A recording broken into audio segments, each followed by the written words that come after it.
ओम श्री परमात्मने नमः. ज्ञानदेवांचा आत्मसंवाद. प्रकरण पहिलं. शिवशक्ती समावेशन. शक्ती पतिव्रता.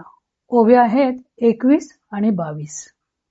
ज्ञानदेवाने शिवशक्तीवर अनादी मेहुणाचे रूपक करून त्यांचे लौकिक जीवनाशी साम्य दाखवले. तरीही हे जोडपे लौकिक जोडप्यापेक्षा कसं वेगळं आहे ते दाखवत आहेत. ज्ञानदेव सांगतात, जे स्वामीची या सत्ता वीण असे नेणे पतिव्रता, जिये वीण सर्व करता काही नाजो. ही स्वामीच्या सत्तेशिवाय काहीही करू शकत नाही, तसेच तिच्या मदतीशिवाय तो सर्व करता होऊ शकत नाही. पुढच्या ओवीत म्हणतात, जे का भ्रताराचे दिसणे, भ्रतार जियेचे असणे, नेणी जती दोघे जणे निवडू जिये. भ्रतार म्हणजे पती. भ्रतारामुळे ही दिसते व हिच्यामुळे भ्रतार असतो. त्यामुळे स्वतः त्या दोघांनाही आपापल्या स्वरूपातून एकमेकांची निवड कशी करावी ते कळत नाही. किंवा या भ्रताराचे जे दिसणे अथवा भासणे आहे ते म्हणजेच ही शक्ती आहे व हिचे असणे म्हणजेच हा शिवनामक पती होय.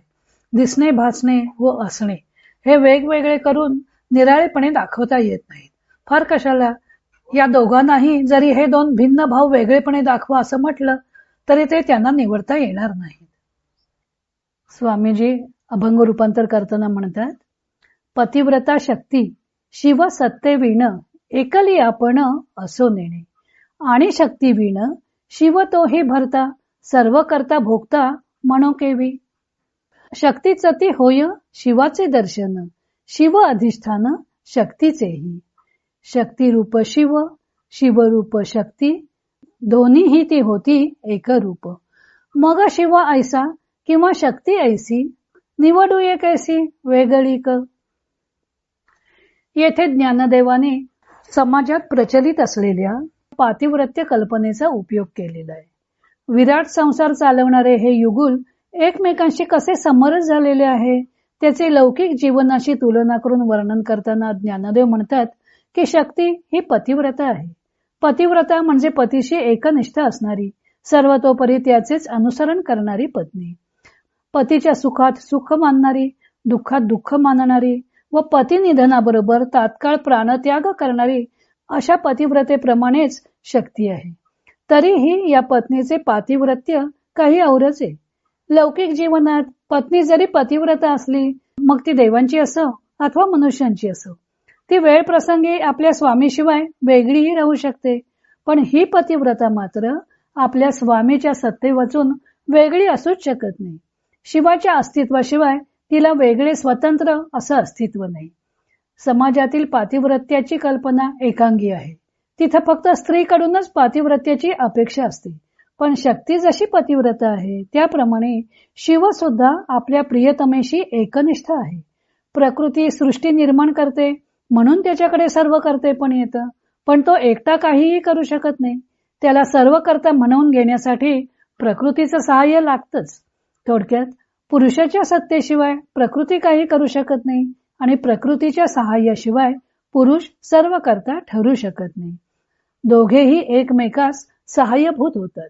एकूण हे दाम्पत्य एकाविण एक असं असूच शकत नाही.